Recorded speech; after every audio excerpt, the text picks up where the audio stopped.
Hello everyone, welcome to physics by Vijay academy. जैसा कि आपको पता है, हम जो है पीडब्ल्यू मॉड्यूल के क्वेश्चंस सॉल्व कर रहे हैं।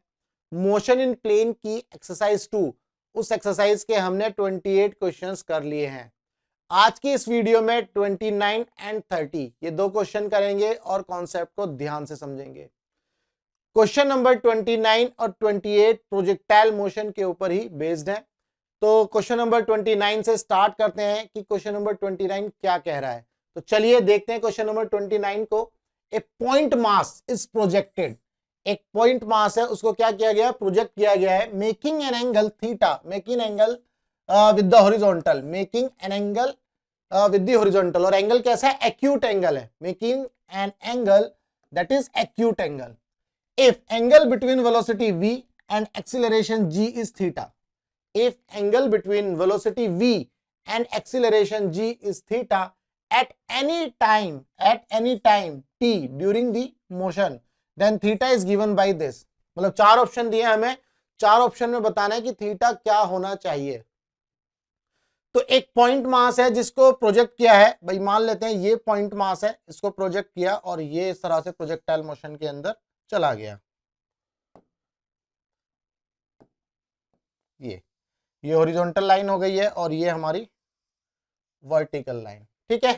तो इस पॉइंट मास को हमने प्रोजेक्ट किया है, making an acute angle, making an acute angle. मान लो ये v है तो यहां पर ये एंगल बना थीटा। क्या ये बात क्लियर है? यहां पर ये एंगल नॉट थीटा, इसको अल्फा ले लेते हैं क्योंकि एक्यूट बोला है, मान लो अल्फा एंगल है। A point mass is projected making an acute angle, ये एक्यूट एंगल बना रहा है with the horizontal line से। if angle between velocity v and acceleration g is the acceleration due to gravity, और g की जो direction होगी वो डाउनवर्ड होगी, g की जो डायरेक्शन होगी वो कहां होगी, डाउनवर्ड होगी। मान लो ये आपका g बन गया। अब इस केस में जो वेलोसिटी और g के बीच में जो एंगल आएगा उसको थीटा बोला गया है, क्वेश्चन के हिसाब से इसको क्या बोला गया, थीटा। भाई ये बन गया। अब एक सिचुएशन ये है, एक दूसरी सिचुएशन यहां बना लेते हैं, ये वाली सिचुएशन। मान लो यहां पर जी तो आपका यही रहेगा, डाउनवर्ड ही एक्ट करेगा, जी आपका डाउनवर्ड ही एक्ट करेगा, और ये आपका मान लो ये वी है तो ये वी डैश ले लेते हैं। तो यहां पर जो एंगल बन रहा है वो कितना बन रहा है, 90 डिग्री। क्या ये बात क्लियर है? भाई यहां थीटा है, यहां 90 डिग्री, दैट मीन्स यहां पर जो थीटा बन रहा है वो 90 डिग्री के इक्वल आ रहा है। अब ये वाली सिचुएशन ले लेते हैं, यहां ले लो या किसी और पॉइंट पर मान लो यहां ले लेते हैं। ये वेलोसिटी हो गई मान लो v डबल डैश, है ना, v डबल डैश वेलोसिटी हो गई, और ये हॉरिजॉन्टल लाइन है आपकी। इस केस में जो g लगेगा, g तो हमेशा डाउनवर्ड ही एक्ट करता है, तो ये हो गया भाई g। अब इस केस में ये वाला जो एंगल हो गया, यही एंगल आपका थीटा है, यही एंगल क्या है आपका, थीटा। और यहां पर ये जो थीटा एंगल है लेस देन क्या है, लेस देन क्या है, 90 डिग्री। अब हमें यह पता करना है कि जो थीटा है वो किस तरह से वेरी करेगा। जैसे जैसे थीटा वेरी करेगा वह उसी हिसाब से हमें इसमें रिलेशन ढूंढनी है। तो देखो यहां पर थीटा है 90 डिग्री, यहां थीटा है ग्रेटर देन 90 डिग्री, यहां पर थीटा क्या है, लेस देन 90 डिग्री। इसका मतलब क्या मैं यहां लिख सकता हूं कि यहां पर जो थीटा है वो ग्रेटर देन 0 डिग्री है। भाई यहां पर जो थीटा है वो ग्रेटर देन 0 डिग्री है, यहां पर जो थीटा है वो आपका 90 डिग्री है, और यहां जो थीटा है क्या मैं इसको लिख सकता हूं, वो लेस देन 180 डिग्री है। तो हो गई रिलेशन। देखो अब इनको कंबाइन कर दो, इस रिलेशन को इसको कंबाइन करो, तो जो थीटा है आपका वो कैसे वेरी कर रहा है, 0 से तो बड़ा है, भाई 0 डिग्री से ये बड़ा है और 180 डिग्री से ये छोटा है।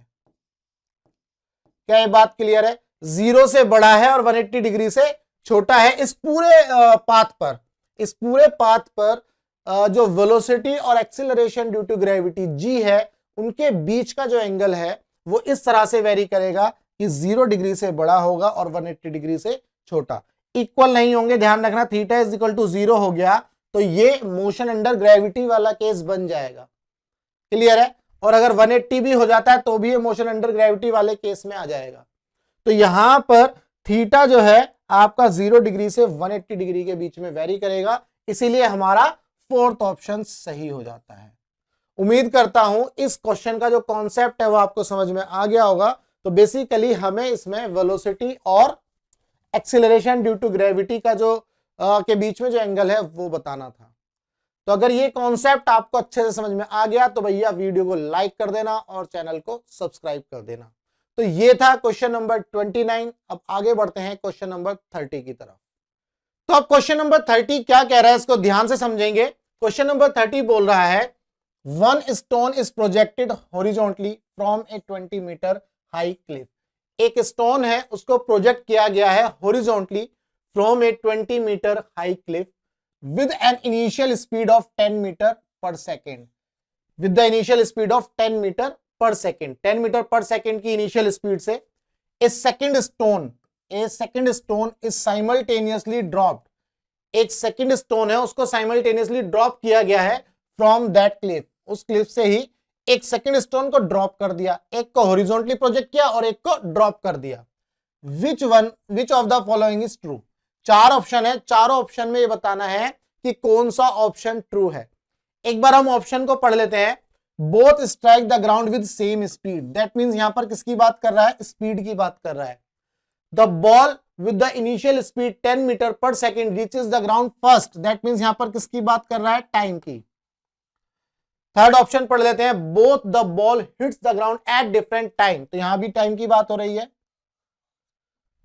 Fourth option both strikes the ground with different speed, यहां पर स्पीड की बात हो रही है। इसका मतलब यह है कि भाई अगर आप इन दो सिचुएशन से स्पीड और टाइम निकाल लो तो आप इस सवाल को कर पाओगे। अगर आप इन दो सिचुएशन दिए ना, एक जो स्टोन है उसको हॉरिजॉन्टली प्रोजेक्ट किया है और जो दूसरा स्टोन है उसे ड्रॉप कर दिया गया है। तो ध्यान से समझेंगे, पहले एक एक करके। मान लीजिए मैं ये ले लेता हूं भाई, ये क्लिफ है, ठीक है। इस क्लिफ पर से हमने क्या किया? पहला स्टोन लिया और इसको ड्रॉप कर दिया। ये स्टोन लिया और इसको क्या कर दिया? ड्रॉप कर दिया। जब हम ड्रॉप करते हैं किसी भी स्टोन को तो इसकी इनिशियल वेलोसिटी यहां पर 0 हो जाएगी। ये हो गई भाई, ये इनिशियल वेलोसिटी 0 हो गई। अब क्या होगा? यहां पर इस पॉइंट पर मान लीजिए इस पॉइंट पर जब पत्थर आएगा यहां पर, तो यहां इसकी वेलोसिटी कितनी होगी ये हमें फाइंड आउट करना है। यह स्पीड कितनी होगी ये हमें फाइंड आउट करना है। और ये यहां पर कितने टाइम में पहुंचेगा अगर मैं ये भी फाइंड आउट कर लूं तो मेरा काम बन जाएगा। यहां पर इसकी हाइट कितनी है क्लिफ की? 20 मीटर की हाइट है। ये आ गई 20 मीटर की हाइट भाई, 20 मीटर की हाइट है। अब हम इस सवाल में बेसिकली क्या निकाल लेंगे? टाइम और स्पीड निकालेंगे। तो हम क्या करेंगे? पहले इक्वेशन ऑफ मोशन लगाएंगे। सेकंड इक्वेशन ऑफ मोशन लगाते हैं, s is equal to u t plus half a t square, ठीक है। तो अब चूंकि बॉल जो है नीचे आ रही है इस तरह से, तो ये हमारा एक तरह से रेफरेंस पॉइंट बन जाएगा। अब रेफरेंस पॉइंट से नीचे है वेलोसिटी, ऐसे ही डिस्प्लेसमेंट भी नीचे ही है और v ये वाली वेलोसिटी भी नीचे ही है, तो ये सारी चीजें जो है नेगेटिव हो जाएंगी। ये मैंने मोशन अंडर ग्रेविटी में बहुत अच्छे से बताई है सारी चीजें। तो चलिए हम जो है विद डायरेक्शन इन सभी को लगाएंगे। तो टोटल डिस्प्लेसमेंट हो गया -20। माइनस इसीलिए आया क्योंकि रेफरेंस पॉइंट से जो डिस्प्लेसमेंट हो रहा है नीचे की तरफ हो रहा है, इसलिए इसको मैंने -20 ले लिया। इसकी इनिशियल वेलोसिटी 0 है तो ये वाली टर्म क्या हो जाएगी? 0। तो भाई ये तो हो गई 0। हाफ प्लस हाफ, ए की जगह -g आएगा क्योंकि g हमेशा डाउनवर्ड एक्ट करता है, ये भी मैंने बताया, इसलिए -g लगा दिया। T square. अब हम यहां से इसको सॉल्व कर लेंगे। -20 is equal to -10/2 into t square. तो 2 5 जा 10 और 5 4 जा 20, ये माइनस से माइनस उड़ गया तो t इज इक्वल टू कितना आ गया? 2। t इज इक्वल टू कितना आ गया? 2 सेकेंड। इस स्टोन को यहां से यहां तक आने में, यानी कि ऊपर से जब इस स्टोन को ड्रॉप किया तो जब ये नीचे आएगा तो यहां पर कितना टाइम लगेगा? इसको 2 सेकंड लगेंगे। क्या ये बात क्लियर है? चलो अब मैं यहां पर इसकी वेलोसिटी निकाल लेता हूं, फाइनल वेलोसिटी। फाइनल वेलोसिटी कैसे निकालेंगे भाई? हम लगाएंगे इक्वेशन ऑफ मोशन की first equation, v is equal to u plus a t. जब हम v is equal to u plus a t लगाएंगे तो ये सारी इक्वेशन ध्यान रखना है वर्टिकल डायरेक्शन में लग रही हैं। सारी इक्वेशन किस में लग रही है? वर्टिकल डायरेक्शन में। तो v इज इक्वल टू, ये तो माइनस का v ले लेंगे क्योंकि डायरेक्शन इसकी नीचे है तो माइनस भी ले लिया, ये वाली वैल्यू 0 हो जाएगी क्योंकि इनिशियल वेलोसिटी आपकी 0 है, प्लस ए की जगह -10 ले लेते हैं, ए की जगह -g आएगा और इनटू टी। तो यहां से -v is equal to -10 into t, t is equal to 2 second. तो ये माइनस से माइनस उड़ जाएगा तो v is equal to 20 metre per second. This is the speed और this is the velocity of this stone. जो पहला stone है येलो कलर से जो बनाया है, उस स्टोन की जो वेलोसिटी होगी ये 20 मीटर पर सेकेंड होगी जब ये स्टोन यहां पर आएगा। क्या ये बात क्लियर है? ये थी पहले स्टोन की बात। अब हम दूसरे स्टोन की बात करेंगे। मैं दूसरा स्टोन भी बनाता हूं और आपको इस चीज को ध्यान से समझना है। मान लो भाई ये दूसरा स्टोन है, पिंक कलर का ले लिया मैंने, ये देखो, और इसको भी इस तरह से फेंका है। ये भाई इसको हॉरिजॉन्टली फेंकेंगे किस वेलोसिटी से? 10 मीटर पर सेकंड की वेलोसिटी से। ये क्वेश्चन में दिया है 10 मीटर पर सेकंड की वेलोसिटी से इसको फेंका है। अब जब इसको 10 मीटर पर सेकंड की वेलोसिटी से फेंका है तो ये स्टोन यहां आएगा, तो आपका ये वाला स्टोन जो है यहां आ गया भाई, तो इसकी ये वेलोसिटी आएगी, इसकी जो है ये वेलोसिटी आएगी इस पॉइंट पर ये। अब इसके दो कंपोनेंट बनेंगे, एक वेलोसिटी ये हो जाएगी और एक वेलोसिटी आपकी ये हो जाएगी। क्या ये बात क्लियर है? यहां पर वेलोसिटी के दो कंपोनेंट बनेंगे, तो यहां जो वेलोसिटी आएगी ये वाली v, मान लो ये v डैश ले लेते हैं, इसको बोल देते हैं हम v डैश, ठीक है। तो आपको पता है प्रोजेक्टाइल मोशन के अंदर हॉरिजॉन्टल वेलोसिटी सेम होती है। हॉरिजॉन्टल वेलोसिटी क्या होती है? सेम। तो ये हॉरिजॉन्टल वेलोसिटी जो होगी ये कितनी हो जाएगी? इसकी हॉरिजॉन्टल वेलोसिटी ये 10 ही रहेगी, 10 मीटर पर सेकेंड। और जो इसकी वर्टिकल वाली जो डायरेक्शन की वेलोसिटी है वो डिफरेंट होगी। भाई ये 10 हो गया तो वर्टिकल वाली कंपोनेंट की जो वेलोसिटी है वो डिफरेंट होगी, यानी कि वर्टिकल कंपोनेंट वेलोसिटी का वो डिफरेंट होगा। तो अगर ये डिफरेंट होगा तो v डैश जो है ये आपको पता है, ये v डैश जो है इस ये 20 तो नहीं होने वाला, चाहे तो आप करके देख लो। अब हम इसको करके देख लेते हैं। देखो हम क्या करेंगे, अब हम वर्टिकल डायरेक्शन में इक्वेशंस लगाएंगे, है ना। Equation in vertical direction, equation in vertical direction, ये किसके लिए लगा रहे हैं हम? सेकंड स्टोन के लिए। ध्यान रखना ये आपका सेकंड स्टोन, सेकंड स्टोन के लिए वर्टिकल डायरेक्शन में इक्वेशंस लगाएंगे तो यही इक्वेशन चलेगी फर्स्ट वाली, s is equal to ut plus half at square. भाई वर्टिकल डायरेक्शन में लगाएंगे तो डिस्प्लेसमेंट तो आपका यही रहेगा -20। इनिशियल वेलोसिटी देखो यहां पर वर्टिकल की जो इनिशियल वर्टिकल डायरेक्शन में जो वेलोसिटी इनिशियल ये क्या है? 0। भाई इसको इस तरह से लिख लेते हैं uy इज इक्वल टू 0 और ये ux आपका 10 मीटर पर सेकेंड है। तो uy आपका 0 है तो ये वाली वैल्यू 0 हो गई, तो हाफ a की जगह आ गया -10 और ये आ गया इंटू टी। तो आप देखो ये बिल्कुल इसी तरह से चल रहा है, तो t की वैल्यू यहां पर आपको मिल जाएगी 2 सेकेंड।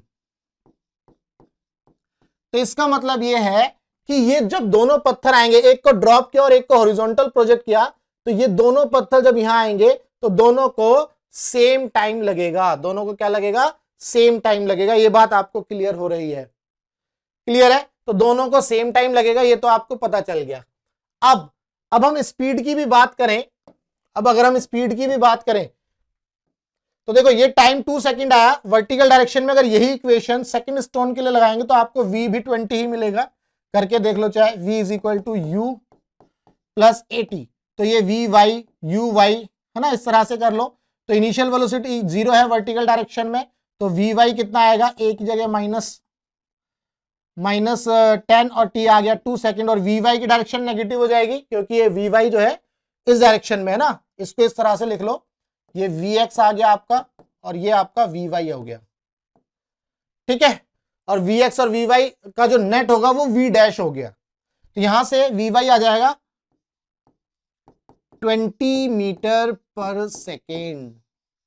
तो जब vy आपने कैलकुलेट किया तो ये आया 20 मीटर पर सेकेंड, है ना।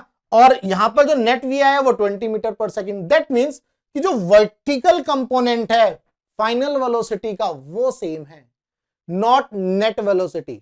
अब चूंकि पहला स्टोन तो मोशन इन वर्टिकल डायरेक्शन ही है, या मोशन अंडर ग्रेविटी आप बोल सकते हो। तो यहां पर जो वर्टिकल डायरेक्शन की वेलोसिटी है ये नेट वेलोसिटी है, लेकिन वो वाला स्टोन जो हॉरिजॉन्टली प्रोजेक्ट किया गया है, इस स्टोन की वेलोसिटी इस पॉइंट पर हॉरिजॉन्टल डायरेक्शन में अलग है, लेकिन वर्टिकल डायरेक्शन में पहले स्टोन के बराबर है। तो अगर आप नेट निकालोगे तो ये 10 है और ये वी वाई कितना आया 20। तो नेट आप जब निकालोगे वी डैश अगर आप निकालोगे तो कितना हो जाएगा 10 का स्क्वायर प्लस 20 का square.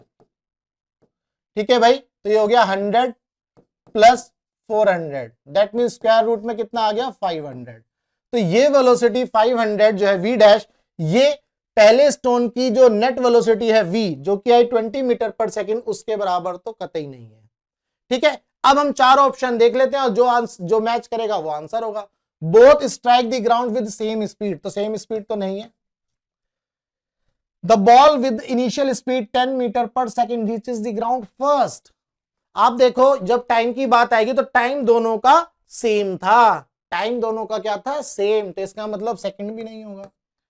Third, both the ball hits the ground at different time, तो ये भी नहीं होगा, ये तो मैंने बता ही दिया, टाइम जो है सेम होगा, दोनों सेम टाइम पर गिरेंगे, ये आपको बता दिया। Both strikes the ground with different speed, भाई फोर्थ ऑप्शन अगर आप ध्यान से देखोगे तो दोनों जो है डिफरेंट स्पीड से गिरेंगे। पहले स्टोन की स्पीड होगी 20 और दूसरे की होगी रूट 500। इसको आप सॉल्व कर लो, जो भी आएगा, तो ये जो स्पीड है और ये स्पीड है ये डिफरेंट होगी, तो इसका मतलब फोर्थ ऑप्शन आपका करेक्ट है। उम्मीद करता हूं जो क्वेश्चन नंबर 30 है इसका जो कॉन्सेप्ट है आपको समझ में आया होगा अच्छे से। तो बेसिकली इस क्वेश्चन के अंदर हमें स्पीड और टाइम को निकाल करके ये बताना था कि जो फाइनल पॉइंट है, यानी कि जैसे ये वाली लाइन मैंने ड्रॉ करी तो ये फाइनल इंस्टेंट है, इस पॉइंट पर कितना टाइम लगेगा और इन दोनों पॉइंट पर कितनी स्पीड होगी, उसी से ही हमने ये सारी चीजें कैलकुलेट करी है। तो उम्मीद करता हूं इस क्वेश्चन का जो आंसर है वो अच्छे से आपको समझ में आ गया होगा, कॉन्सेप्ट समझ में आ गया होगा। अगर आपको अभी भी इसके अंदर कोई डाउट है तो आप मुझे व्हाट्सएप कर सकते हैं, ये नंबर है व्हाट्सएप का, व्हाट्सएप करिए। टेलीग्राम पर आप ग्रुप ज्वाइन कर सकते हैं, वहां भी आप अपना डाउट पूछ सकते हैं। अगर आपको इसका पीडीएफ चाहिए तो आप वेबसाइट विजिट कर सकते हैं www.vijayacademy.in। वहां जाएंगे, वहां पर एक रिसोर्स का टैब मिलेगा, वहां से आप इसका पीडीएफ डाउनलोड कर लीजिएगा। तो मुझे उम्मीद है कि आपको इस क्वेश्चन का जो कॉन्सेप्ट है अच्छे से समझ में आ गया। तो अब हम मिलेंगे नेक्स्ट वीडियो में। आज हमने क्वेश्चन नंबर 29 और 30 किया है, नेक्स्ट वीडियो में हम 30 से आगे के क्वेश्चन स्टार्ट करेंगे। तो चलिए मिलते हैं हम अपनी नेक्स्ट वीडियो में, तब तक के लिए गुड बाय, टाटा, टेक केयर, जय हिंद।